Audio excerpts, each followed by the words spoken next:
Buenas noches, estimados alumnos. ¿Qué tal? ¿Cómo están? Buenas noches, Ah, doctor. ¿Me escuchan con claridad? Sí, Sí, doctor, sí se le escucha muy bien. perfecto. Pero hemos tenido que empezar la clase un poquito más tarde del usual a pedido de las mayorías. Hay un grupo que está todavía terminando las prácticas, entonces hemos empezado un poco más tarde para que puedan asistir la mayoría de ustedes. Y asimismo me confirmó la doctora Rocío que las teorías van a ser vía virtual, ¿no? Para también seguramente sustentaron adecuadamente ustedes ante el documento que, según me informan, han presentado. Y bueno, no hay ningún problema. Nos adaptamos y creemos que lo más importante es la seguridad de ustedes, la comodidad también, para que puedan aprovechar al máximo el curso. Vamos a esperar un minuto más y estamos en las 9:30, entonces vamos a compartir.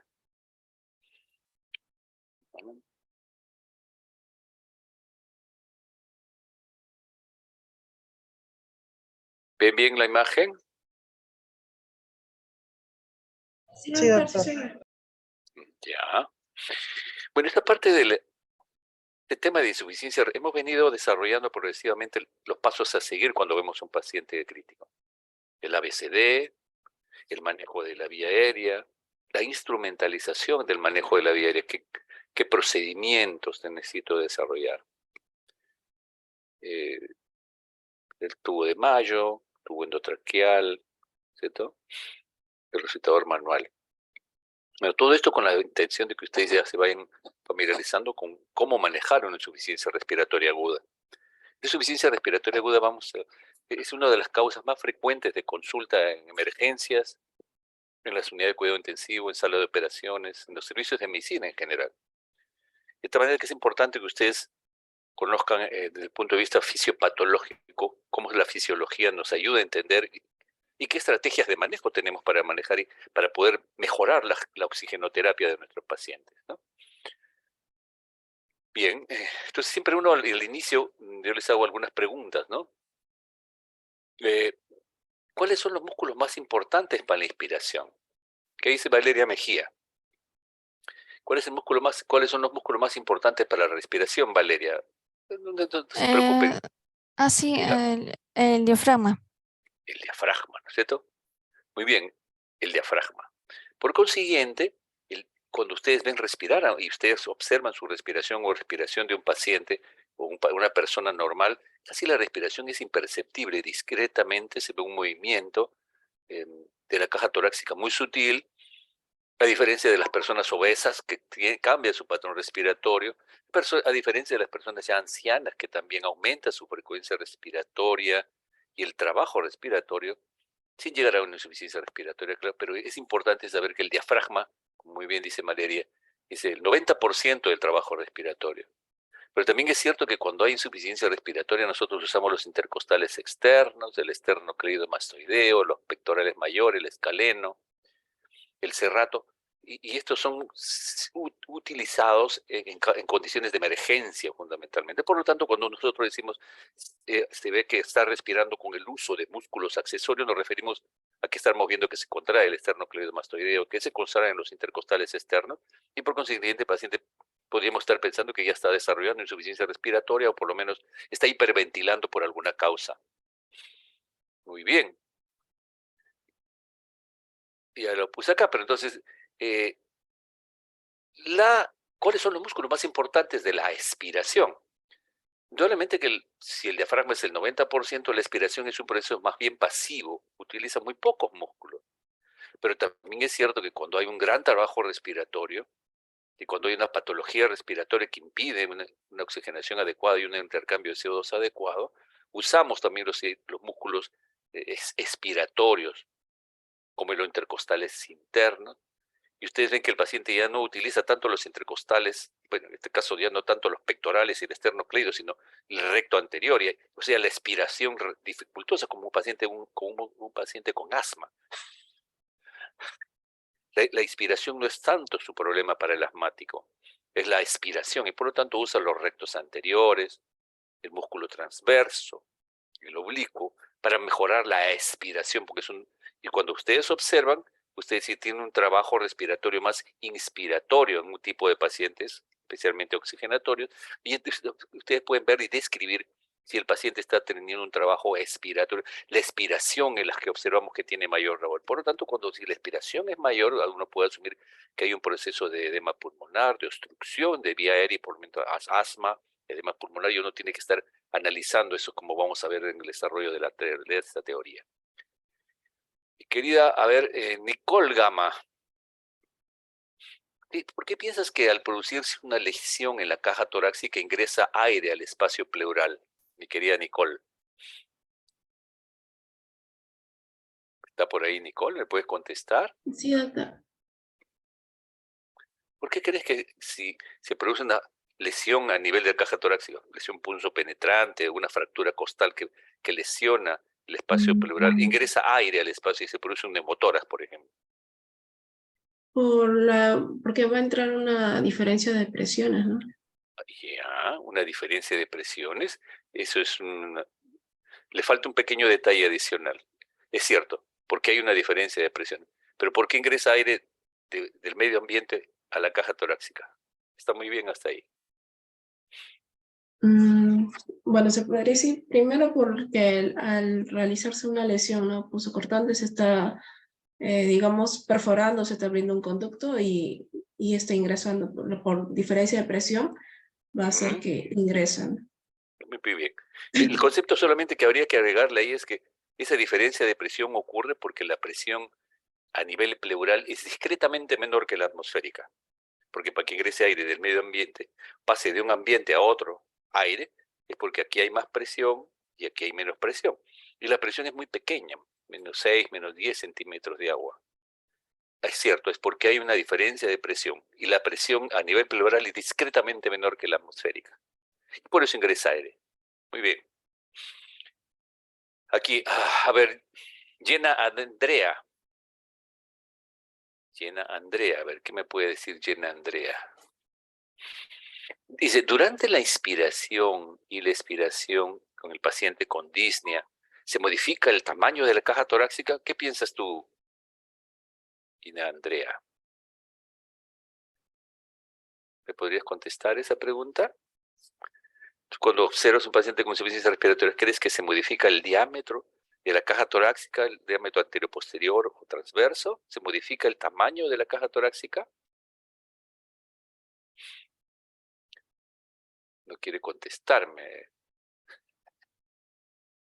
Jenna Andrea Nijaya, ¿estás ahí conmigo? A ver, o no estás en clase y solamente has encendido la computadora. A ver, Daniel Flores, delegado, ¿qué dice usted? ¿Durante la inspiración y expiración con disnea se modifica la caja torácica? Sí, doctor. En mi opinión, sí. El trabajo. ¿Y dónde estás tú ahorita, Daniel? En el bus, doctor.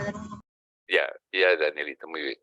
Claro, el volumen longitudinal, al descender el diafragma, la caja torácica aumenta en volumen y también en forma transversa. Al aperturarse los intercostales externos, durante la inspiración aumenta el diámetro no solamente antero-posterior, sino transverso, y por lo tanto aumenta el volumen de la caja torácica y por lo tanto de la capacidad del pulmón. Todas estas son preguntas importantes que tienen ustedes que tener en mente cuando analizamos un paciente con insuficiencia respiratoria. Y otro punto importante es saber que, por un lado, tenemos el pulmón, en donde ingresa el volumen de aire que va a intercambiar oxígeno y CO2, pero un elemento tremendamente importante es el control neural de la función respiratoria.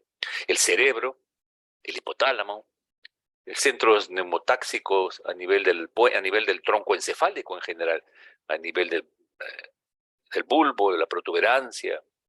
Están grupos de neuronas especializadas en poder controlar a través de algunos sensores especiales como los cuerpos aórticos, carotídeos, el seno carotídeo, la concentración de oxígeno y CO2 para poder mantener la concentración sanguínea de oxígeno apropiada. Y, por ejemplo, cuando tenemos una acidosis metabólica severa, se acidifica el líquido cefalorraquídeo y esto estimula los centros respiratorios de los grupos respiratorios dorsales, ventrales, a nivel de este bulbo raquídeo, a nivel de la médula espinal, se transmiten a nivel de los nervios intercostales para que pueda haber una compensación si hay un trastorno ácido-base, o si hay una hipoxemia, o si hay una hipercapnia. De manera que el control neural del aparato respiratorio resulta tremendamente importante, y eso lo vamos a ver cuando veamos los tipos de insuficiencia respiratoria. Por lo tanto, vamos a tener, como vamos a ver luego, un grupo de pacientes que tienen insuficiencia respiratoria porque hay lesión del pulmón primeramente, en donde los receptores pulmonares de distensión, por quemaduras, por irritación, por un proceso inflamatorio se activan, y de igual manera las terminaciones J a nivel intersticial que determina si el paciente está con un estado ácido-base adecuado o tiene una hipoxemia, una hipercapnia, que activan los pulmones y transmiten esa información a nivel central y se forma un círculo estrechamente bien regulado para que el paciente tenga un patrón respiratorio que le va a permitir compensar una hipoxemia más hipercapnia o una acidosis metabólica si se trata de un problema ácido-base. Entonces, es muy importante vuelvo a insistir. Entonces, vamos a tener una patología que compromete el sistema nervioso central y el pulmón está normal y me puede llevar a una insuficiencia respiratoria. Y cuando existe una patología propiamente pulmonar, en donde también me va a llevar a otro grupo de insuficiencias respiratorias, y ahí vamos a ver la clasificación y la importancia de entender estos conceptos. Otro dato interesante es que indudablemente el medio ambiente, el aire que respiramos, el aire atmosférico, tiene una concentración de oxígeno del 21%, 20.84, que más o menos son 159 milímetros de mercurio. Casi no hay CO2, 0.04 en el medio ambiente, 0.3 milímetros. Y un elemento clave para mantener aperturados los alvéolos y que forma parte del aire que nosotros respiramos es el nitrógeno, que está alrededor del 78%, casi 80%. Ven ustedes que conforma 597 milímetros de mercurio de los gases que ingresan y que inspiramos, y la presión de vapor de agua, que resulta ser 0,5%, más o menos 3.7 milímetros, y que en suma, a nivel del mar, tenemos 760 milímetros de mercurio del aire que inspiramos. Ese aire que inspiramos llega a nivel traqueal, que se humidifica, ¿cierto? Y ese aire húmedo que ya ingresa a través de las fosas nasales, en donde tenemos un sistema que calienta el aire que inspiramos, que humidifica el aire que inspiramos, va a tener ya 47 milímetros de mercurio en este caso, de la presión de vapor de agua. Por lo tanto, solamente ingresa 713, es desplazado, estas 760 menos 47, que es la presión de vapor de agua, 713. El PO2, la producción de oxígeno a nivel traqueal, más o menos a 149, el CO2 sigue siendo bajo, el nitrógeno se mantiene dentro de rangos altos, y en resumen, el aire traqueal húmedo, en donde ya la presión de vapor de agua desplaza, que es un gas humidificado, al resto de componentes del aire inspirado, disminuye ligeramente, ¿no es cierto?, el PO2, disminuye ligeramente el nitrógeno, pero lo concreto es que lo más importante es que se ingresa una concentración de oxígeno que es más o menos 150 milímetros de mercurio. Eso mantiene a nivel de pulmón, como vas a ver luego, una concentración promedio, porque cada alvéolo, los alvéolos apicales, medios, inferiores, tienen una concentración un poco diferente de oxígeno, pero en general, desde el punto de vista práctico para ustedes y para mí, tenemos que saber que a nivel alveolar, la presión alveolar de oxígeno llega más o menos a 104 milímetros de mercurio, 100 como promedio, CO2 40 milímetros de mercurio, la presión de nitrógeno llega a ser 569 y la presión de vapor de agua 47. Es más o menos la misma porque el vapor de agua humidifica el aire que ingresa y que llega a nivel alveolar. Y esta es la concentración en el alvéolo, que es el que va a intercambiar oxígeno, ¿cierto? Es el que va a intercambiar oxígeno con la sangre venosa que viene de la arteria pulmonar, tanto de la sangre de la vena cava superior y de la vena cava inferior llegan a la aurícula derecha, llega al ventrículo derecho y a través de la arteria pulmonar llegan a ambos campos pulmonares. Y esta sangre venosa, que es el resultado de la captación de oxígeno de todos nuestros tejidos, llega con una presión de oxígeno aproximadamente de 40 milímetros de mercurio, una presión de CO2 de 46 milímetros de mercurio, un pH normal, saturando aproximadamente unos 75%, la saturación venosa de oxígeno es 75%, y una concentración de oxígeno de 569 milímetros de mercurio. Esta sangre venosa, al pasar, ¿no es cierto? A través de esta sangre venosa, al pasar a nivel de las unidades alveolares, se transforma y ocurre un equilibrio de que la presión alveolar de oxígeno, la presión venosa de oxígeno, si este es 104, ¿no es cierto? Y este es 40, ya llega a equilibrar a 100 milímetros de mercurio. Como vamos a ver ahora. Y esa sangre arterial llega a ser 95 milímetros de mercurio promedio, porque va a haber un shunt, no todo la sangre que llega al pulmón llega a pasar por todos los capilares pulmonares, porque hay ciertos shunt arteriovenosos, ¿cierto? Y hay alguna mezcla de la sangre venosa a nivel también del sistema, a nivel de las mismas seno venoso coronario concretamente, pero lo que ustedes deben saber es que la presión de sangre venosa de la arteria pulmonar que llega al pulmón llega con 40 milímetros de mercurio, se equilibra con el alveolo y sale una presión arterial de oxígeno aproximadamente de 95 milímetros de mercurio. No llega a ser 100 milímetros de mercurio exactamente porque siempre hay cierto grado de shunt. Y el CO2, se ve ustedes de 46, tenemos 40 milímetros de mercurio como valor normal en la sangre arterial, de una arteria radial, donde tomamos los gases arteriales, y solamente se pierden, como ven ustedes, 6 milímetros de mercurio de CO2. El pH se mantiene normal, casi normal, y saturamos acá 95%, o sea que con 95 milímetros de mercurio saturamos más del 95%, mientras que en la sangre venosa con 40 milímetros de mercurio saturamos 75%. Y este es un concepto muy importante porque también lo vamos a usar como parámetro de oxigenación y de transporte de oxígeno a los pacientes en shock. Pero lo más importante acá, entonces, vean ustedes esa modificación de oxígeno de 150 milímetros de mercurio, 159, casi 160 milímetros de mercurio del aire inspirado.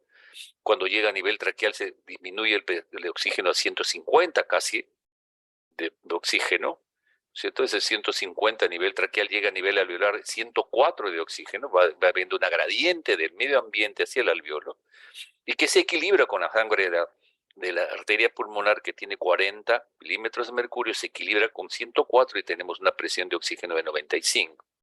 En el caso del CO2 casi no hay CO2 en el medio ambiente, no hay casi CO2 en el medio, en el aire traqueal inspirado, humidificado, 0,3 milímetros de mercurio, pero que cuando llegamos a nivel alveolar, el CO2 que está siendo eliminado del aparato respiratorio tiene 40 milímetros de mercurio a nivel alveolar, y por consiguiente vean ustedes el CO2 que era 46, se equilibra con 40 y tenemos un CO2 de 40 milímetros de mercurio, en este caso, hay una gradiente de la sangre venosa hacia el alveolo de 46 a 40, se eliminan 6 milímetros de mercurio y tenemos 40 milímetros en la sangre arterial de un haga arterial, ¿cierto? Una arteria radial. Entonces, en resumen, el aire alveolar no tiene las mismas concentraciones que la atmósfera, que cuando lo inspiramos, que el aire alveolar es sustituido en forma parcial. Capta oxígeno, se absorbe constantemente y el CO2 se elimina constantemente. Entonces, el aire seco modificado el aire seco atmosférico es modificado cuando ingresa a la vía aérea y eso genera una presión de vapor de agua de 47 milímetros de mercurio. Entonces, hay diferencias entre el aire inspirado, oxígeno, CO2, nitrógeno y de presión de vapor de agua, el aire alveolar y el aire expirado, también no lo habíamos visto. Verán ustedes cómo el aire expirado que eliminamos tiene una concentración de oxígeno de 116, un CO2 de 26, un nitrógeno de 571 y una presión de vapor de agua que es el mismo, 47 milímetros de mercurio. Entonces, lo más interesante, ¿no es cierto?, es que tenemos que tener en consideración que estas variaciones generan gradientes del medio ambiente hacia el alveolo y del alveolo hacia el medio ambiente para captar oxígeno y eliminar el CO2. Vamos a seguir. Otro concepto que tenemos que tener en consideración cuando miramos a un paciente que está respirando es que cuando él respira espontáneamente lo que moviliza es su volumen corriente. Inspira, expira, inspira, expira, inspira, expira. Y cuando hace una inspiración profunda, esto se llama el volumen de reserva inspiratorio. Inspira, expira. Pero uno de los elementos más importantes para el intercambio de oxígeno normal en el adulto, en el anciano, en el posoperado, es esto que una expiración forzada, que es inspiración y eliminamos todo el aire que respiramos al máximo. Entonces se llama el volumen de reserva expiratorio. De manera que esto se llama la capacidad, ¿no es cierto?, la capacidad vital, el volumen corriente, el volumen de reserva inspiratorio y el volumen de reserva expiratoria, ¿no? Volumen de reserva inspiratoria, este es expiratorio, acá ha habido un error. De tal manera que vean ustedes cómo hay un determinado volumen que no se intercambia, que es el volumen residual. Y nosotros normalmente respiramos a través de esta más o menos 500 mililitros diariamente. Tenemos más o menos 2.500 de volumen de reserva expiratorio, porque el volumen de reserva expiratorio más el volumen residual, la capacidad residual funcional, tenemos 2,5 litros casi. Respiramos 500 mililitros en cada respiración normal y tenemos aproximadamente unos, vean ustedes, la capacidad, en este caso la capacidad vital que implica todos aquellos volúmenes que podemos medir directamente, de más o menos unos 5 a 6 litros, casi 6 litros de volumen minuto. Pero que hay un volumen que no eliminamos, que es el volumen residual, que hay un intercambio permanente de oxígeno. Y la sumatoria de capacidad vital más volumen residual se llama la capacidad pulmonar total. El volumen corriente más el volumen de reserva inspiratoria, la capacidad inspiratoria. El volumen de reserva expiratorio, el volumen residual, la capacidad residual funcional, ¿no? Eso tenemos que tenerlo presente cuando vemos respirar a un paciente. Porque es muy probable que el paciente, cuando esté en insuficiencia respiratoria, no se quede respirando 500 mililitros. Probablemente trata de hiperventilar más para que el flujo de aire y la cantidad de oxígeno de CO2 pueda ser intercambiado apropiadamente. Un dato importante antes de hablar de los tipos de insuficiencia respiratoria es que tenemos un porcentaje, más del 40% de la población de nuestro país vive por encima de los 2.500 metros sobre el nivel del mar. Por lo tanto, ellos están acostumbrados a niveles de oxígeno más bajos.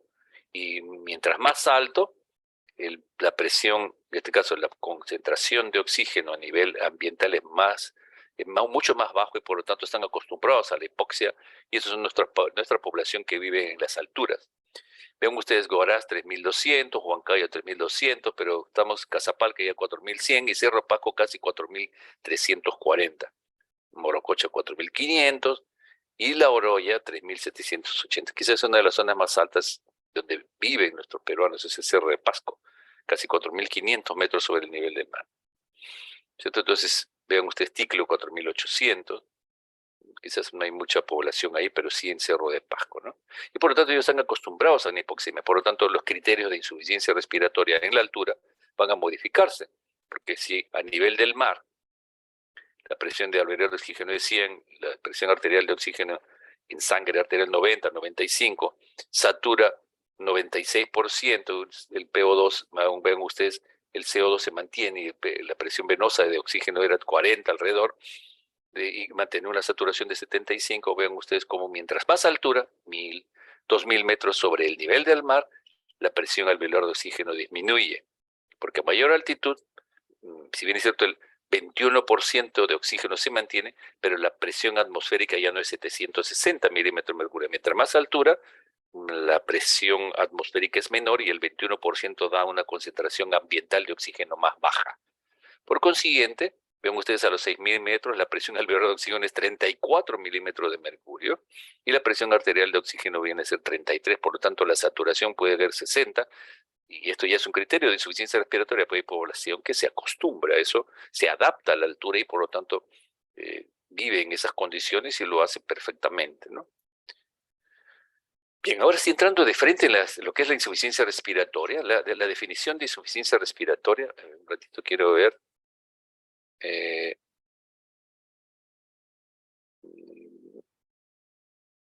Bueno, vamos a continuar, ¿no?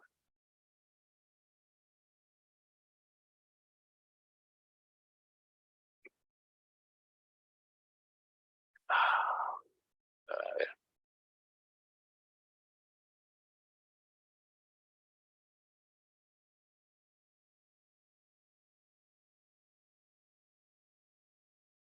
Bien. Cuando uno busca la definición de insuficiencia respiratoria no es tan sencillo, hay muchas definiciones, pero la más útil se define como la incapacidad del aparato respiratorio de proporcionar el adecuado intercambio de oxígeno y de CO2 y se definen con una presión de oxígeno menor de 60 milímetros de mercurio y una presión de CO2 en sangre arterial mayor de 50. El diagnóstico generalmente es clínico, pero ustedes lo confirman con unos gases arteriales. Un dato importante es que esta definición insuficiencia respiratoria aguda no incluye a aquellos pacientes que ya tienen una enfermedad pulmonar reteniendo CO2, que usan oxígeno domiciliario, porque los conceptos ahí variarían ligeramente. Pero es importante saber que esta es la definición es la incapacidad del organismo de mantener una concentración de oxígeno y CO2, un PO2 menor de 60 o un CO2 más de 50, dependiendo del tipo de insuficiencia respiratoria. Y desde el punto de vista de clasificación, hablamos de tipo 1, u oxigenatoria, y la tipo 2, que sería ventilatoria o hipercápnica, la tipo 1 oxigenatoria o hipoxémica, y la mixta, en donde hay una mezcla de ambos mecanismos, donde hay hipoxemia y retención de CO2, o sea, oxigenatoria hipoxémica o ventilatoria, hipoventilación y retención de CO2 mixta, ¿no? Eso es muy importante. Hay una serie de criterios que se utilizaron inclusive en este periodo de COVID, ¿no? En donde hablar de la escala de dyspnea, de Bohr, en reposo no hay dyspnea, el dyspnea muy leve, y se le daba un puntaje de acuerdo a la escala de dyspnea de Bohr, ¿no? Nosotros estamos trabajando más de 5 para 10, ¿no es cierto? Algo severa, 4, 5, 6, 7. Ahí nos preocupa, ¿no?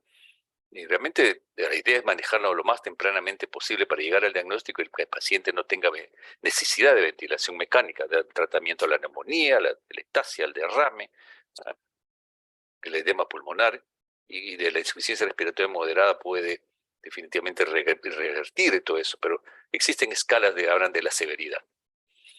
Un dato interesante es que ustedes cuando toman una muestra de gases arteriales debe ser procesada inmediatamente. Y si no es factible después de tomar la muestra de una arteria radial, como que es lo que más frecuente tomamos, tiene que ponerle hielo para poder unos 15, 20 minutos, no más de media hora, porque ya después de media hora no tiene mucho valor porque tenemos elementos formes en la sangre que consumen oxígeno. Y por lo tanto, vean ustedes, se transporta sin hielo inmediatamente, o especialmente porque el PO2 y el pH se pueden modificar. Cuando no tenemos las jeringas especiales, a veces usamos una jeringa convencional, la bañamos con heparina, solamente bañamos, tomamos un poco de heparina, eliminamos todo, y lo que queda ahí es suficiente para poder usar y utilizarlo para una muestra, pero hay que tener cuidado porque la heparina es un ácido mucopolisacárido, ácido sulfatado, y acidifica el AGA, por lo tanto no hay que poner mucha heparina, porque si no eso acidifica y nos altera el estado ácido-base. De otro lado, sí era interesante porque en este caso los leucocitos, en pacientes con leucemia, la leucemia puede tener leucocitos que consumen oxígeno y puede darme una hipoxemia facticia.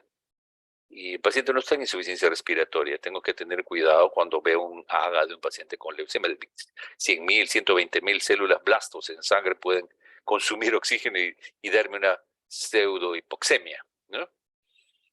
Usualmente necesitamos, bueno, para hacer un seguimiento, ponemos una catéter intraarterial para tomar de forma continua.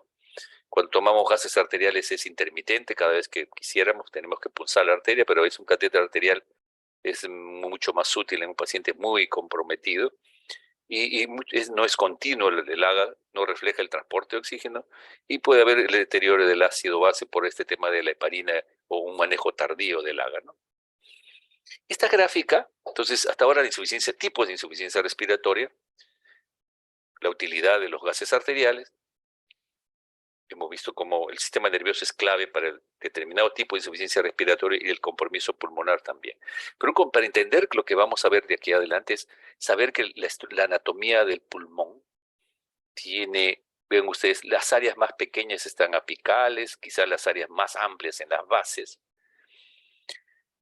Como el flujo sanguíneo es mucho mayor, es de Q flujo, ventilación está acá. Vean ustedes cómo el flujo sanguíneo es mayor en las bases, o sea, es mejor perfundido las bases. Porque además, por gravedad, la sangre llega más por gravedad, cae hacia los por componentes alveolares de las bases pulmonares por gravedad. Y vean ustedes, de igual manera, como la ventilación alveolar, punto 24, punto 52, punto 82, es mucho mayor en las bases también, porque tenemos un área mucho mayor. Por lo tanto, las áreas son áreas del pulmón que se ventilan y se perfunden mejor que los ápices. Pero ojo, vean ustedes como la relación ventilo-perfusión, que es la relación de la cantidad de sangre y de volumen de aire que sale del pulmón, es mucho mayor en el ápice. Y este por un concepto elemental.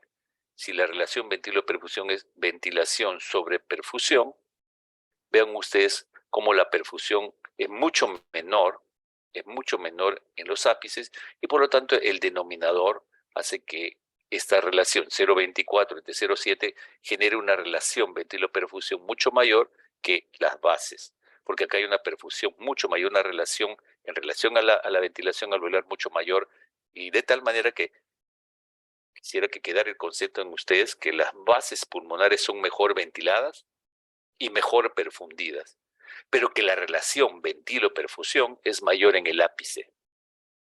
Y esto también trae otro dato interesante.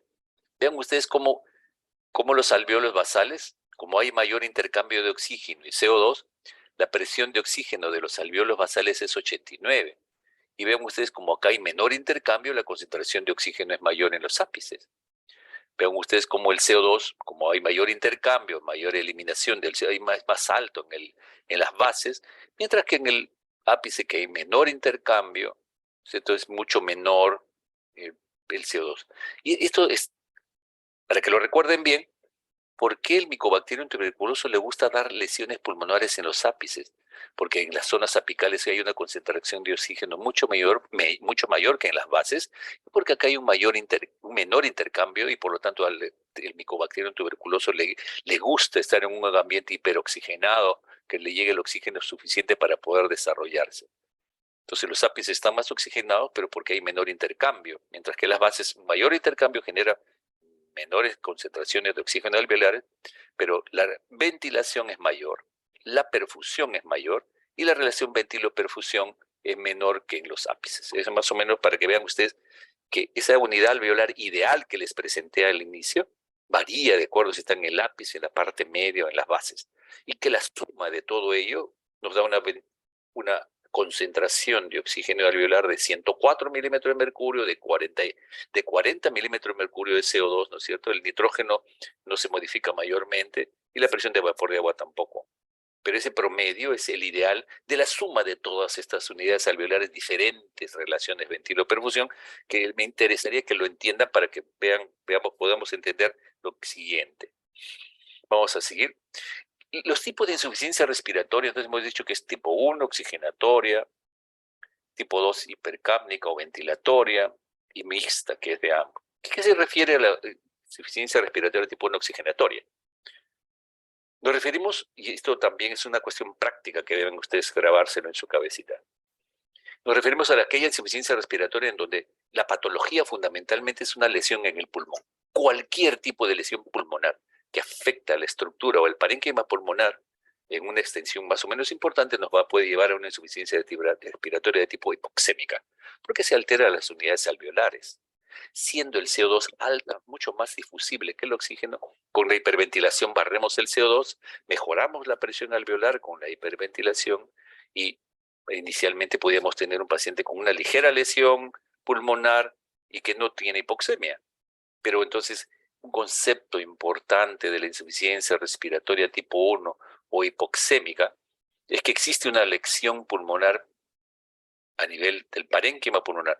Por ejemplo, en este caso una neumonía, un infarto pulmonar, un derrame, como vamos a ver luego, una telectasia, ¿no? Entonces, el concepto para ustedes es tipo 1, oxigenatoria, existe una enfermedad del parénquima, edema pulmonar, embolia, neumonía, estrés respiratorio. ¿Cuál es la fisiopatología de esta insuficiencia respiratoria? Como hay una lesión alveolar, ocurre un trastorno de ventilación-perfusión. Si esta relación ventilo-perfusión es muy severa, genera ya un shunt intrapulmonar, es decir, la sangre que llega para oxigenarse a nivel alveolar puede no ser lo suficiente y no se oxigena adecuadamente y genera una hipoxemia refractaria.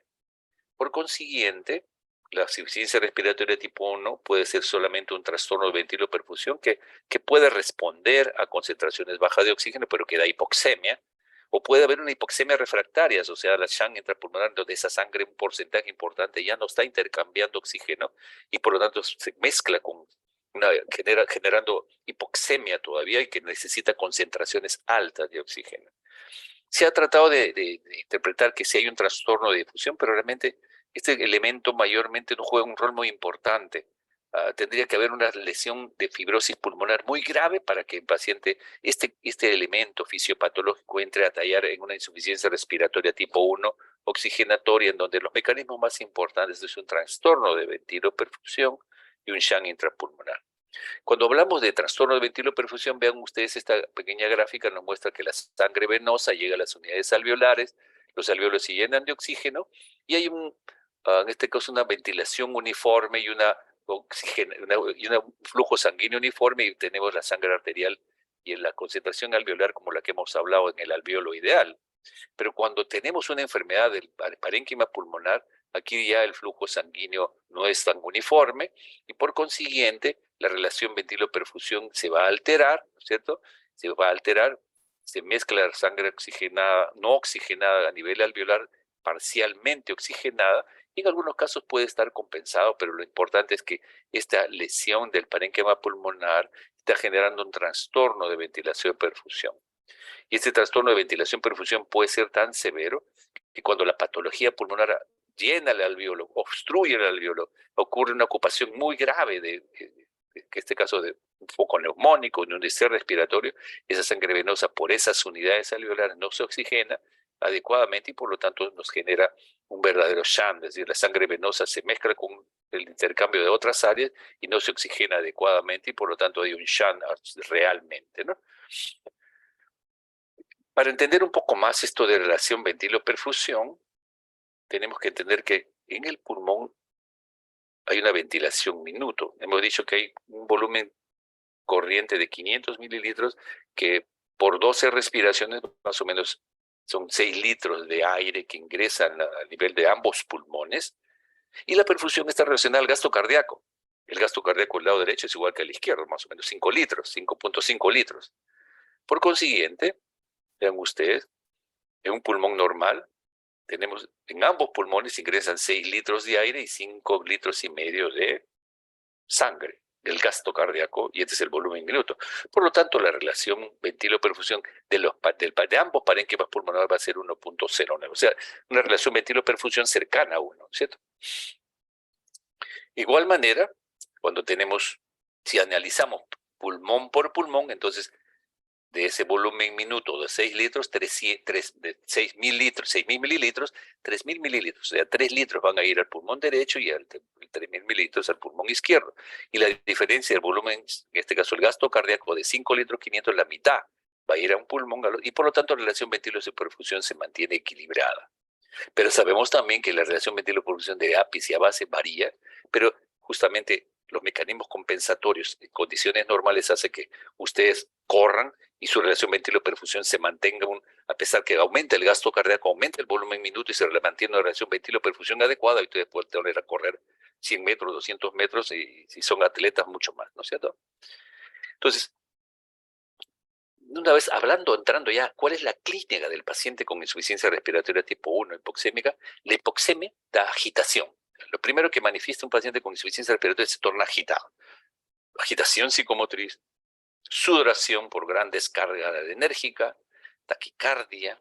El paciente puede estar hipertenso cuando está en insuficiencia respiratoria tipo 1 hipoxémico por la gran descarga de catecolaminas, y puede haber una hipoxemia severa, que si bien es cierto el paciente está agitado, si no se corrige rápidamente, esa hipoxemia puede afectar la oxigenación a nivel cerebral y puede presentar compromiso progresivo de conciencia y puede llegar al coma.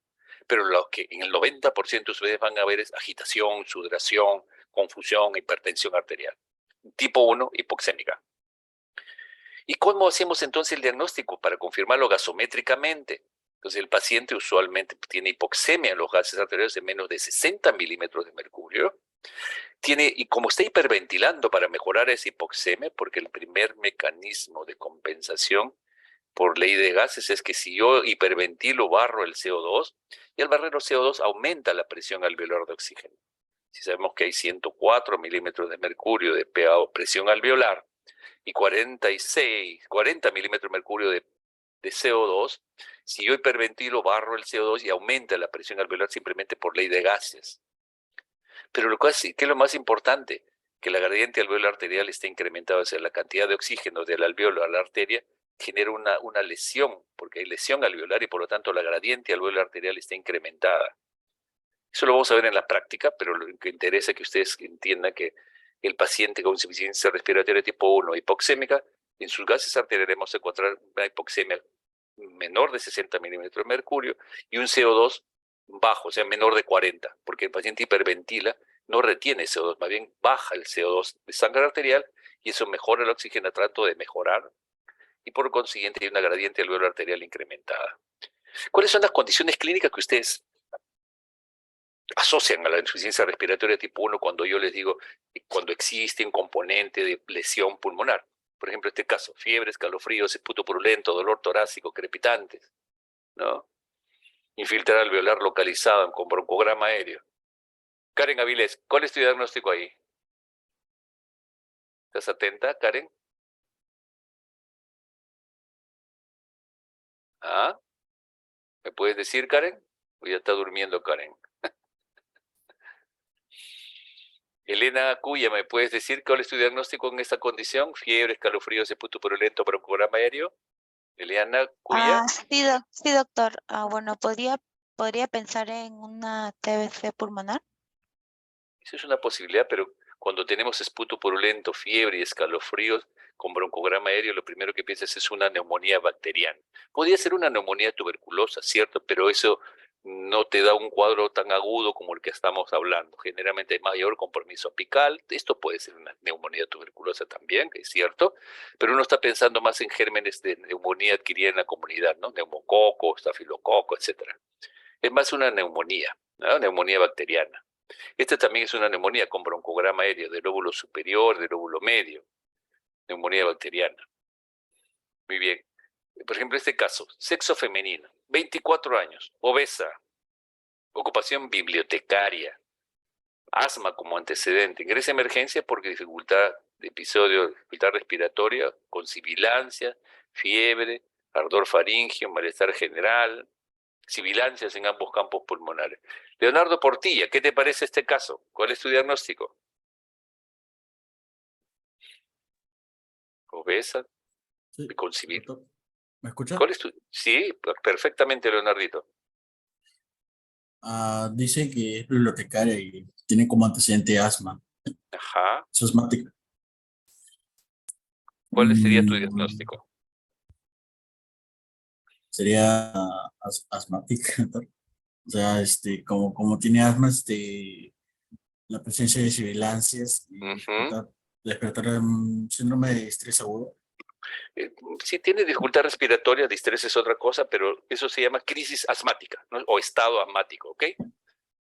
Está correcto, es un asma descompensado, pero eso se llama crisis asmática o estado asmático, ¿no es cierto? El asma bronquial le pide sus gagas, sus refrietoras, o sea, vemos si hay una infección, un Gram, y está con F2.021, PO2 55, o sea, menor de 60 milímetros de mercurio, un CO2 bajo, 32, normal es 40, y saturando 84%, lo normal es por encima de 94, 95. pH 748, o sea, es un paciente con una hipoxemia, insuficiencia respiratoria tipo 1 por asma. Ahora,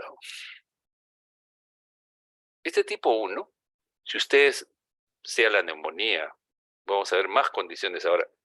Por ejemplo, es un edema pulmonar, ¿no? Un paciente que tiene insuficiencia cardíaca, que inicialmente da un poquito de congestión iliar con inversión del flujo, una imagen en alas de mariposa al tenue, pero acá ya no parece imagen parece ya un mariposón gigante con alas gigantes acá, le llaman también imagen en murciélago, bat wing, alas de murciélago, alas de mariposa, por un edema agudo de pulmón. Esto también es la invasión del alveolo que genera un problema de insuficiencia respiratoria. ¿Qué tipo de insuficiencia respiratoria?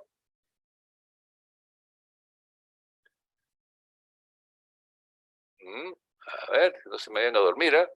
Alicia Torres, ¿qué tipo de insuficiencia respiratoria estamos viendo? ¿Qué tipo de insuficiencia respiratoria estamos viendo?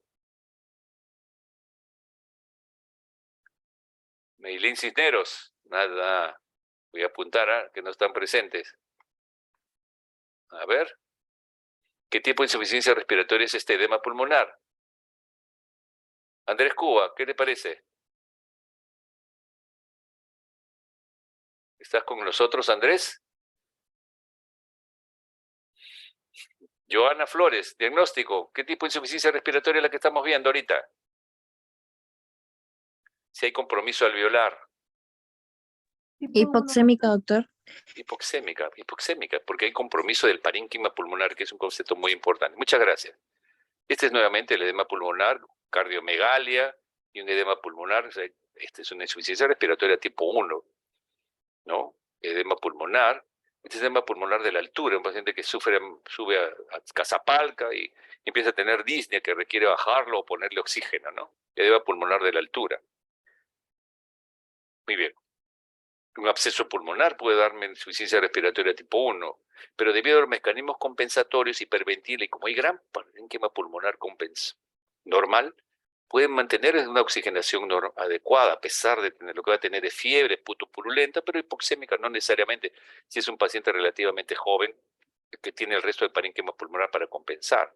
De igual manera, a ver aquí, mujer de sexo femenino, natural de Piura, controlada, viajó el 23 de diciembre vía terrestre a Lima, llegando el 24, o sea, 24 horas de viaje vía terrestre, llega a Lima y tiene dolor retroesternal opresivo súbito, dificultad respiratoria aguda súbita, mareos, y al llegar a su domicilio sufre un cuadro sincopal. Su yerno, que es médico, lo nota cianótica, hipotensa, con dolor torácico y disnea, y es transferido a emergencia.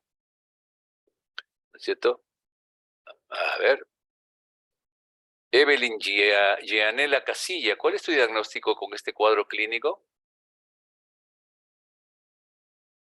Evelyn, ¿estás con nosotros, Evelyn, o estás de tu nombre? Nomás ya estás durmiendo. A ver, Valeria Mejía, dígame usted. Para mí sería un tromboembolismo pulmonar. Muy bien, muy bien, muy bien. ¿No es cierto? Una paciente de sexo femenino que viene sentadita durante 24 horas de Piura a Lima, y hay un dolor retroesternal con disnea súbita. La embolia pulmonar es y esta embolia pulmonar implica una oclusión de una rama de la arteria pulmonar, ¿no? Cianosis moderada, que muchas veces la radiografía no nos ayuda mucho, a excepción de, miren estas pequeñas imágenes, pero debido a que el pulmón tiene doble circulación, arterias bronquiales y arteria pulmonar, a veces no se ven imágenes muy significativas. Y es interesante porque si hay obstrucción de los vasos pulmonares, acá se ve como muy oscurito todavía, pero no se ve la vasculatura normal y acá se ve algo congestivo, ¿no? Entonces, ese es el signo de Westermarck. Y en este caso tomografía, con una angiotomografía se ve como hay un trombo que fluye rama de la arteria pulmonar derecha, ¿no? Ven ustedes, esto es una placa donde realmente parece normal, pero entonces uno tiene que diferenciar entonces el infarto pulmonar, la embolia masiva o la embolia pulmonar masiva que se asocia a shock, que lo vamos a ver en otro momento, pero que definitivamente dan trastorno de relación ventilo-perfusión, aumento del espacio muerto y dan insuficiencia respiratoria de tipo 1 generalmente, ¿no? Es un distrés respiratorio ya severo, una hemorragia alveolar. Vean ustedes, un paciente con lupus que tiene una vasculitis pulmonar y que su pulmón baja, una hemorragia alveolar difusa, anemia, el vasculitis, sangre, el alveolo, y vean ustedes cómo eso también me da insuficiencia respiratoria tipo 1. Estas son las famosas tomografías de un paciente con COVID, ¿no?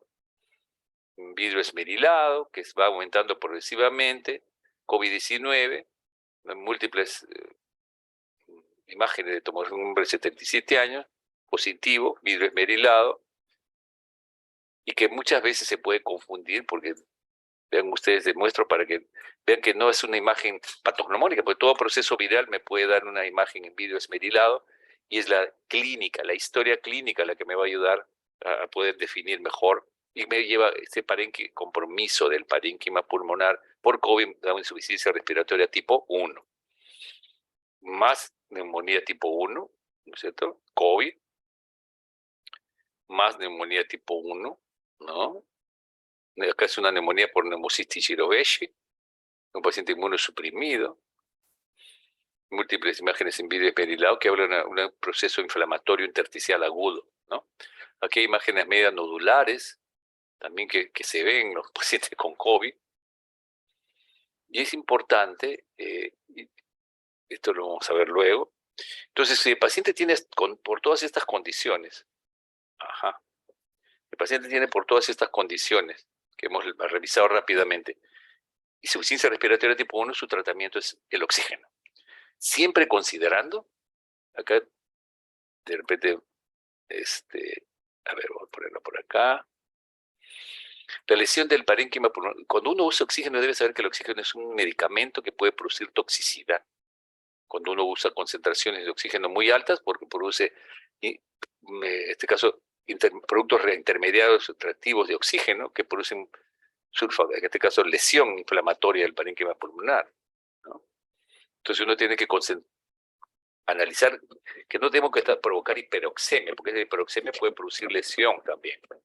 No me interesa que esté por encima de 200, en menos de 200, 160 es suficiente, y la presión arterial, una saturación de 90, 92 en un paciente con insuficiencia respiratoria.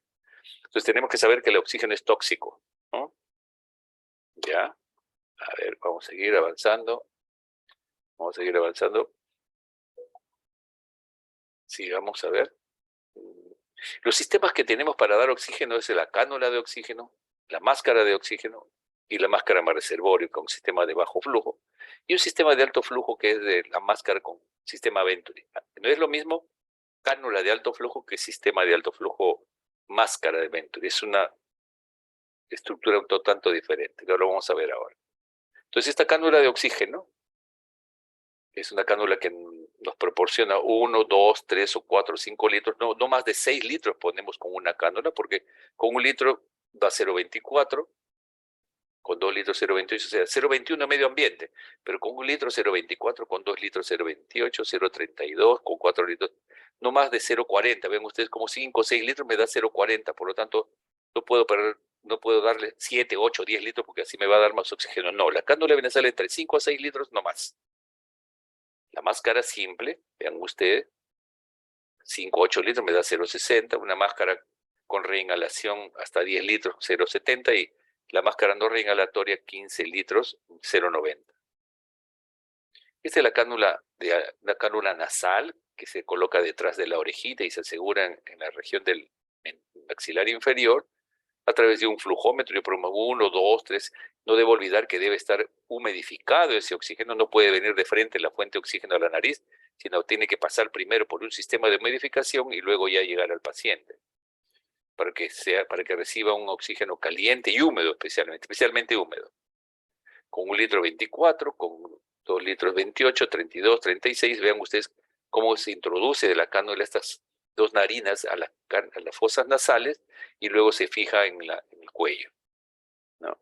Mientras que la máscara de reservorio es una máscara con un reservorio y que nosotros usualmente utilizamos esta cánula binasal, el mayor porcentaje, le colocan ustedes su cánula 6 litros o 5 litros, mejora la oxigenación, eso quiere decir que hay una insuficiencia respiratoria por un trastorno de ventiloperfusión probablemente, y que está respondiendo a bajas concentraciones de oxígeno.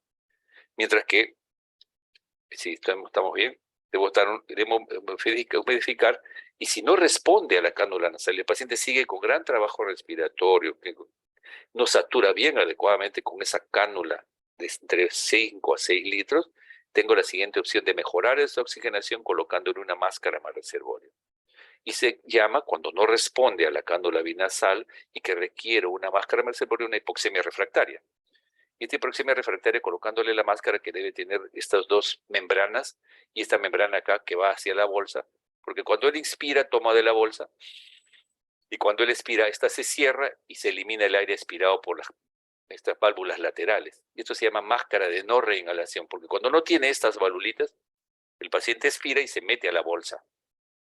Mientras que la bolsa, máscara más reservorio, con reinhalación, o sea, sin esta membrana, va a dar 60 o 70 de FiO2, con estas 3 membranas, al tomar oxígeno al 100% y eliminar el oxígeno aire expirado por estas bolsas y no mezclarse, va a dar hasta 90% de oxígeno.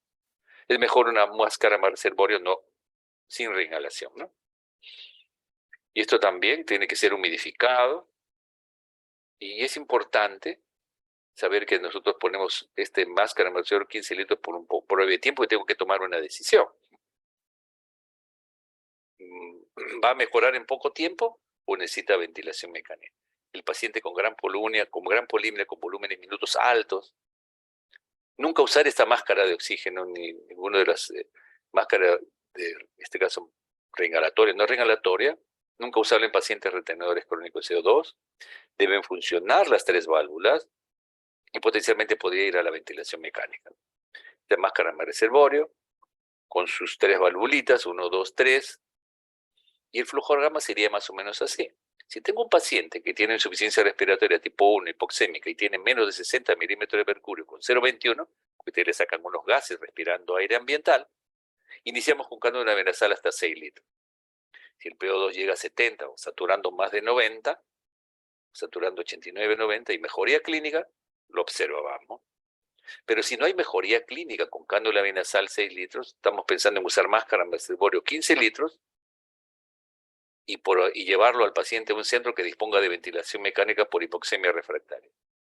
Pero si esta hipoxemia refractaria es por un edema pulmonar, que donde pienso que poniéndole un par de Lasix o furosemida, su morfina y su oxígeno puede mejorar rápidamente, podría no necesitarlo. Pero en general, cuando vemos que el paciente no responde con cánula venasal y yo estoy en un centro que no cuenta con un área de ventilación mecánica, no tiene un ventilador a la mano, voy a tener que referirlo a un hospital que tenga ventilación mecánica, porque esa hipoxemia refractaria con el uso de la máscara reservorio no me asegura que va a ir bien y probablemente va a necesitar ventilación mecánica. Además de la cánula nasal o binasal, la máscara reservorio, esta pandemia nos ha enseñado a usar lo que se llama la cánula de alto flujo. Este es un aparato que humidifica el aire que da a través de esta cánula, que es mucho más gruesa.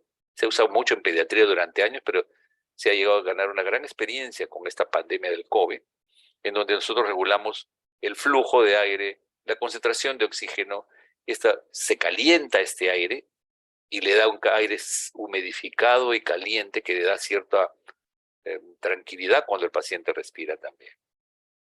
Se ha utilizado máscaras no invasivas para la ventilación, en este caso en los pacientes con insuficiencia respiratoria, ¿no es cierto? Máscara helmet, especialmente esta en Europa, en los pacientes con insuficiencia respiratoria hipoxémica, edema pulmonar, HIV, COVID como paso intermedio a la intubación.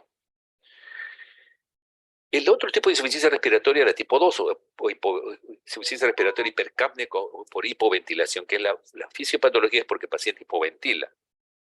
Aquí el paciente lo que hace es hay una hipercapnia, porque no moviliza un volumen corriente normal. Al no movilizar un volumen corriente, el volumen minuto disminuye y empieza a retener CO2. Y al retener CO2, la presión alveolar, el CO2 aumenta y la presión arterial de oxígeno cae. Pero si ustedes ponen altas concentraciones de oxígeno, el paciente rápidamente mejora. O sea, no hay un problema hipoxémico, hay un problema de hipercapnia por hipoventilación, porque aquí hay una gradiente alveolar arterial normal que la vamos a ver en la práctica. Aquí el paciente, a diferencia del tipo 1 hipoxémico, que está agitado, taquicárdico, hipertenso, usualmente el paciente con insuficiencia respiratoria tipo 2 o hipercápnica hace compromiso progresivo de conciencia y está asociado a la elevación de CO2, que lo puede llevar a una narcosis por CO2. Y si el paciente está despierto, como ocurre con un Guillain-Barré, no puede respirar y se desespera, lo mira a usted, ya no puede ventilar porque no tiene fuerza. En el Guillain-Barré hay una pérdida, una polineuropatía aguda, ¿no? El paciente con miastenia gravis igual, y ahí el paciente puede presentar hipertensión, taquicardia y edema cerebral por la narcosis de CO2. A diferencia de la hipoxemia, que está agitado y taquicárdico, sudoroso, este paciente está con compromiso de conciencia, sudoroso y puede estar en coma. Aquí el problema del tipo 2 es el control neural. El cerebro, un ACV hemorrágico, el tronco, un ACV de tronco, las lesiones a nivel de la médula espinal, una sección medular, a nivel de los nervios, una polineuropatía o Guillain-Barré, a nivel de la placa mioneural, una miastenia gravis, una polimiositis. El pulmón está normal. Su problema es que el centro respiratorio no permite que ventile adecuadamente, porque el centro respiratorio está lesionado, retiene CO2, pero el pulmón va a oxigenar bien si es que le ponemos con buena concentración de oxígeno. Causas: desorden vascular cerebral, sobredosis de sedantes, un TEC grave, un coma metabólico, esclerosis lateral amiotrófica, polineuropatías, Guillain-Barré, miopatías, miastenia gravis, donde un ACV hemorrágico, por ejemplo, acá, en donde el problema no es pulmonar, acá el problema es el control neural de la función respiratoria. Es un paciente con en este caso un Guillain-Barré, en donde ¿cómo vamos a saber la gravedad? El paciente está despierto con el Guillain-Barré, con la miastenia gravis también. Entonces le decimos que cuente del 1 al 20. Ustedes, le digo, cuenten del 1 al 20 rápidamente y van a hacerlo 1, 2, 3, 4, 5, 6, 7, 8, 9, 10, 11, 12, 14, 15, 16, 17, 18, 19, 20. Porque tiene una buena capacidad pulmonar. Pero el paciente con Guillain-Barré, con miastenia, le dicen, ustedes cuenten del 1 al 20 y de repente 1, 2, 3, 4, 5, 6, 7, 8, 9, 10, y ahí está tomando aire. 50% de su capacidad vital está en riesgo. Y si ya está cuenta solamente de 1 al 5, hay esta probabilidad de intubarlo también. O el otro decirle que sople fuerte, debe soplar fuerte un metro debe estar lo suficientemente generar un volumen de aire que genere la percepción del aire en la palma del médico. Usted pone la mano a 1 metro, sople, dice usted. Pero si solamente se siente fuerza a 1 metro, el 50% de la capacidad vital, le tiene que vigilar a ese paciente porque tiene un problema neuromuscular, muscular o sistema nervioso central que no va a poder ventilar y va a retener CO2 y va a hacer una insuficiencia respiratoria tipo 2. Estos pacientes también que hacen compromiso del sensorio, un ACV hemorragia, etcétera, el manejo de la vía aérea que ya lo han revisado, extensión de la cabeza y elevación del mentón, elevación de la mandíbula o elevación del mentón puede ser aplicado para permeabilizar la vía aérea, porque está en coma, ocluye la vía aérea y necesitamos permeabilizar la vía aérea con estas maniobras. Pero en este tipo de paciente el problema no es ponerle cánula, Venturi, máscara de reservorio o cánula de alto flujo. Acá el problema no es oxigenatorio, porque el pulmón oxigena bien. Si yo le pongo oxígeno 15 litros, va a oxigenar 100%. Nuestro problema es el CO2. Por consiguiente, la insuficiencia respiratoria tipo 1 necesita, muy importante, hacer unos gases arteriales y vamos a poder necesitar, porque su problema es el diafragma, es el músculo intercostal, el nervio que no funciona bien y no hace contraer bien al músculo, y necesitamos asistirlo con un resucitador manual, necesitamos colocarle un tubo endotraqueal si fuera necesario, un laringoscopio para colocarle el tubo endotraqueal, unos tubos de mayo para permeabilizar la vía aérea. Por lo tanto, es más un problema ventilatorio, hipercápnico, en donde su problema no es la saturación de oxígeno, porque si le pongo cánula va a saturar bien, pero el CO2 es el tema en el tipo 2. Mientras que la insuficiencia respiratoria tipo mixta es ambos. Hay un trastorno de ventiloperfusión, puede haber un shunt intrapulmonar y además una hipoventilación. O sea, ¿cuáles son estas condiciones? Por ejemplo, un EPOC. Tiene lesión de la parénquima pulmonar por una bronquitis, por un enfisema pulmonar, empieza a hacer hipoxemia y después retiene CO2. El parénquima pulmonar normal, y vean cómo es el enfisema pulmonar que destruye las unidades alveolares, menor unidad de intercambio de oxígeno, por lo tanto se torna hipoxémico, hipercápnico en las fases terminales de la fibrosis pulmonar y del enfisema. Antes hablábamos del blue blotter, el pink puffer, como formas del paciente con insuficiencia respiratoria, y vean ustedes que el tos, hipercápnico, hipoxémico leve, ese es el obeso, y el paciente caquéctico, ¿no? Disneico, con expiración prolongada, pero estas eran las imágenes que bronquítico crónico y enfisematoso. Y hoy día es poco útil esta división y se considera más bien bronquitis crónica y enfisema como términos, y esta división ya no la utilizamos, pero lo van a encontrar en algunos textos. Otras causas de mixta es una enfisema pulmonar, fibrosis, asma bronquial grave, si fue escoliosis porque hay colapso de algunas unidades alveolares y pérdida del movimiento diafragmático, o sea, hipoxémico mamífero, hipercápnico, fibrotórax, un paciente operado de tuberculosis que le hacen resección del parénquima pulmonar y puede hacer una hipoxemia y retención de CO2. Y lo más interesante, y eso lo vemos más en los pacientes con enfisema pulmonar y bronquitis crónica, inclusive en la fibrosis pulmonar, es que inicialmente los pacientes solamente hacen hipoxemia porque hay lesión de las unidades alveolares. Y como hiperventila, el CO2 está bajo. Pero a través de los años, el paciente tiene hipoxemia y el CO2 se normaliza. Y 10 años. Y a los 20 años, el paciente se torna hipoxémico y retenedor crónico de CO2. Ese es el paciente que más preocupa muchas veces de los crónicos. ¿Por qué?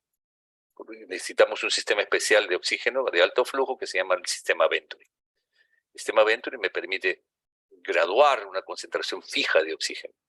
Porque sabemos que el paciente que retiene crónicamente CO2 puede hacer apnea, porque normalmente el CO2 es el que estimula el centro respiratorio. Cuando crónicamente tiene CO2 muy alto, el centro respiratorio se hace insensible al CO2 y lo único que lo hace respirar es la hipoxemia. Y si ustedes corrigen abruptamente la hipoxemia, el paciente puede hacer apnea. Por consiguiente, este paciente retenedor crónico, la mejor forma de darle oxígeno es este sistema Venturi, lo que me va a permitir darle una concentración conocida. Por ejemplo, ustedes ven acá 25, 26, 28 y acá en esta válvula blanca no va a dar más de 0,50 el Venturi. Es una máscara que tiene 2 orificios a los costados y acá yo controlo la cantidad de oxígeno que le va a llegar desde 0,25 hasta 0,50. No más de 0,50 al retenedor crónico. Esta está hecha para el paciente retenedor crónico. A veces se ha usado con el hipoxémico, pero este es porque se le dan 6 litros con cánula vena salida, da 0,40.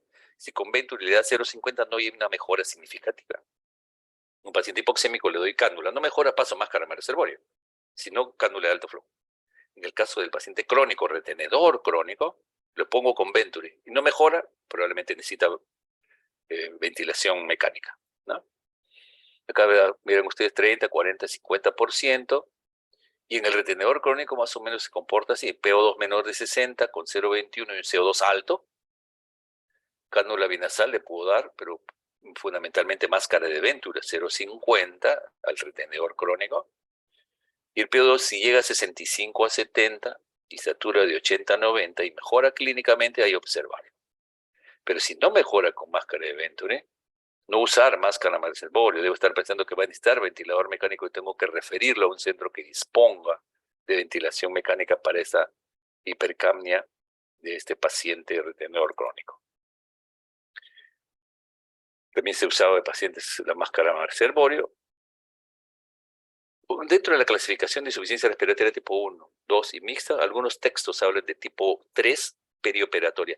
Fundamentalmente estos son pacientes de sus inicios al describirlo, pues, pacientes ancianos que son expuestos a una cirugía extensa de tórax, de abdomen, y que el efecto de la anestesia, que lo hace hipoventilar, el efecto del dolor, que lo hace hipoventilar, el efecto de la anestesia sobre el diafragma, que eleva el diafragma cuando está echado en cama y se deteriora las unidades alveolares, disminución de la capacidad vital o cirugía tóraco-abdominal, todo esto genera una insuficiencia respiratoria mixta, pero que generalmente de sala de operaciones pasa a la UCI. Por lo tanto, es más por una clasificación de tipo preventiva, temprana, un Whipple, una hepatectomía, un trasplantado, una cirugía cardíaca, son causas que llevan a ese tipo de insuficiencia respiratoria.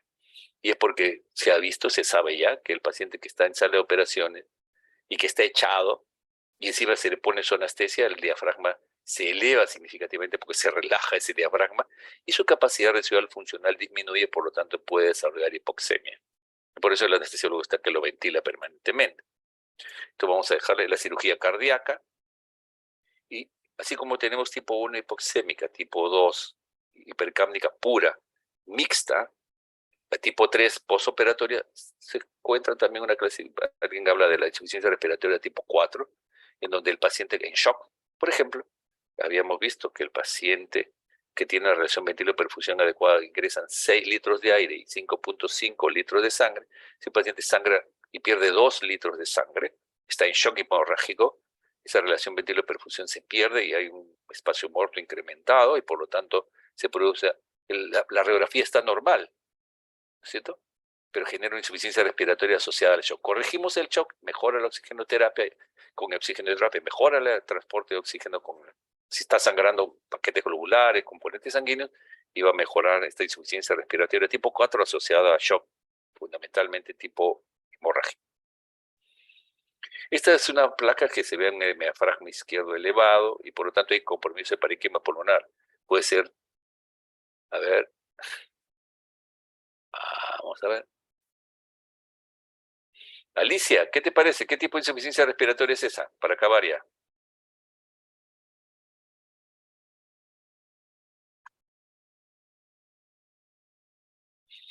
Alicia Torres, ¿qué tipo de insuficiencia respiratoria es esta? Vamos. No me contestan, ¿ah? 59 alumnos. Milena Lisset, ¿qué tipo de insuficiencia respiratoria crees que tiene este paciente? Es un postoperado de politrauma, ¿no? Miren ustedes, el diafragma izquierdo está elevado y por lo tanto tiene insuficiencia respiratoria tipo 1 por el parénquima pulmonar, pero podía llegar a mixta porque si está elevado el diafragma por lesión del diafragma no hipoventila, ¿no? 1 o mixta. El distrés respiratorio fundamentalmente tipo 1. Insuficiencia respiratoria tipo 1, perdón, genera una insuficiencia respiratoria. Vean ustedes, tipo 1, compromiso pulmonar. Tipo 2, ventilatorio. Pero no son excluyentes. Porque, por ejemplo, si tenemos un paciente con una neumonía que es tipo 1 y ustedes no le dan oxigenoterapia por 12, 24, 36 horas, no corrigen la hipoxemia, el trabajo respiratorio se va a incrementar. La musculatura respiratoria se fatiga, hipoventila y se transforma en una insuficiencia respiratoria tipo 2. Lo opuesto también ocurre. Si tienes un Guillain-Barré que no tose, que no ventila, que tiene secreciones, que esas secreciones se aspiran y produce una atelectasia, hay un componente de tipo 2 por la miastenia gravis o por el Guillain-Barré, que al producirse una atelectasia ya compromete el pulmón y por lo tanto se hace mixto. Entonces, en el COVID, el compromiso inflamatorio se le ponía en posición prona, que es una forma de terapia de los pacientes con insuficiencia respiratoria severa porque uniformiza mejor la relación ventilo-perfusión. Al uniformizar permite una mejora de la oxigenación y por lo tanto en el caso de COVID permitió a través de la cánula de alto flujo y la posición prona mejorar la relación ventilo-perfusión y no vaya a la ventilación mecánica. Esta relación ventilo-perfusión se deteriora en el distrés respiratorio y la posición prona mejora, mientras que acá tenemos un parénquima pulmonar donde no hay una buena relación perfusión y esta es la ventilación. Acá se equilibra un poco mejor en la posición prona y por lo tanto mejora la relación ventilo-perfusión, mejora la oxigenación. Se usan máscaras, indudablemente, para mejorar la hipoxemia. Estas son las helmet las que más se han usado. Generalmente colocamos un tubo endotraqueal y programamos el ventilador cuando está en insuficiencia respiratoria tipo 1 y la tipo 2 también cuando no es refractaria al tratamiento. Y la cánula de alto flujo es muy interesante porque da un oxígeno de alto flujo, altas concentraciones de oxígeno. Y esta cánula, como vamos a ver, la práctica probablemente genera un mejor intercambio de oxígeno, compensa de alguna forma el gran trabajo respiratorio. Y esta generalmente esta es una cánula de alto flujo en donde la misma máquina regula el flujo y el FiO2. El flujo hasta 70 litros y el FiO2 hasta 100%. Y a veces unido a un sistema, una pequeña computadora que establece un flow rate, en el caso del flujo, litros por minuto y el FiO2 y lo muestra, ¿no? Y la temperatura también del aire, este oxígeno que llega acá lo calienta, lo humidifica y se lo manda al paciente a través de la cánula de alto flujo, ¿no? Es una forma de oxigenoterapia para el paciente con insuficiencia respiratoria tipo 1 antes de la ventilación mecánica. Cuando estaba con COVID se ponían una máscara para proteger que no haya aerosolización del virus. La posición prona que permite una mejor oxigenación en los pacientes que tienen compromiso pulmonar. Se utilizó el índice de ROX, que es un índice que nos decía si con cánula de alto flujo iba o no a ventilación mecánica. El aire era húmedo, tibio, con F2 conocida, bajos niveles de PIB, disminuye el volumen de espacio muerto. Indudablemente que la insuficiencia respiratoria tipo 1, 2, mixta, 3 o 4, muchas veces ingresa a ventilación mecánica, como sucede con este paciente que está con su tubo, con su conexión y su ventilador. Necesita rehabilitación porque la pseudoanalgesia, la poca movilización del paciente hace que haya atrofia muscular y por lo tanto músculos respiratorios también y por lo tanto la terapista debe estar permanentemente ayudando y la tecnología ha mejorado mucho. En nuestro país necesitamos trabajar mucho más con los especialistas en técnicos terapistas respiratorios, que otros sitios le llaman kinesiólogos, que trabajan en UCI. Necesitamos un mayor número de estos profesionales para que trabajen con nuestros pacientes en la terapia respiratoria para que aprendan a respirar, para que tosan mejor, para que no se atrofie su musculatura, porque el movimiento es siempre terapia y disminuye la inflamación. Ven ustedes en otro sitio el tipo de pacientes con ventilación mecánica que se están movilizando, a pesar de estar con máscara no invasiva. Y anteriormente con el COVID indudablemente teníamos la preocupación, todavía necesitamos usar máscaras, especialmente por influenza, el COVID, cuando tenemos que enfrentar a un paciente que ingresa por emergencia, que todavía hay gente que no se ha vacunado, pero cada vez más con las vacunas que en teoría deben ir mejorando, vamos a disminuir los riesgos y tenemos que diferenciar, resumen, los tipos de insuficiencia respiratoria, 1, 2, mixta, 3 o 4. La tipo 1, cánula, máscara reservorio, cánula de alto flujo o ventilación. Y la tipo mixta o tipo 2 también, intubación, si es que el paciente tiene una capacidad vital muy disminuida. La mixta, Venturi, no invasiva, ventilación mecánica no invasiva o intubación mecánica, ¿no? Entonces, más o menos eso es lo que he querido darles. Mil disculpas por la hora, pero no puedo hacerlo en menor tiempo. Espero, sé que están cansados, yo también, porque hemos estado trabajando de guardia. Y así es que, pero yo con todo gusto para que ustedes puedan llevarse algunos conceptos prácticos que van a ser útiles en sus prácticas. Y espero que haya sido útil esto y yo les doy muchas gracias por su paciencia. No sé si habrá alguna pregunta. ¿Alguna pregunta? Sí, doctor, una consulta. ¿La máscara de Helmer acá hay también en el Perú? No. Han tratado funciona más en los países europeos, en Italia especialmente. Ha habido máscara de Helmer que la han hecho de forma artesanal, pero no ha tenido el éxito que ha tenido en otros países, porque además necesitas un ventilador no invasivo. Y eso también es un tema de recursos que no siempre se cuenta, ¿no?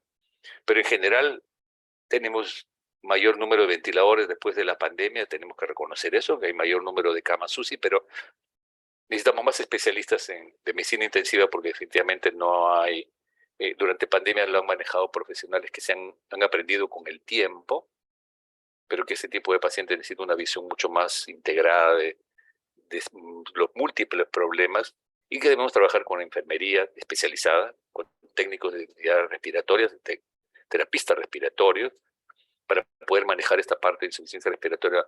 Y tenemos los hospitales grandes de nuestro país, tienen las unidades de terapia respiratoria que preparan los ventiladores, que calibran los ventiladores, porque hay que calibrarlos. Y cada ventilador va para un paciente. No existe un ventilador que pueda servir para 2 o 4 pacientes, como nos quisieron contar en algún momento.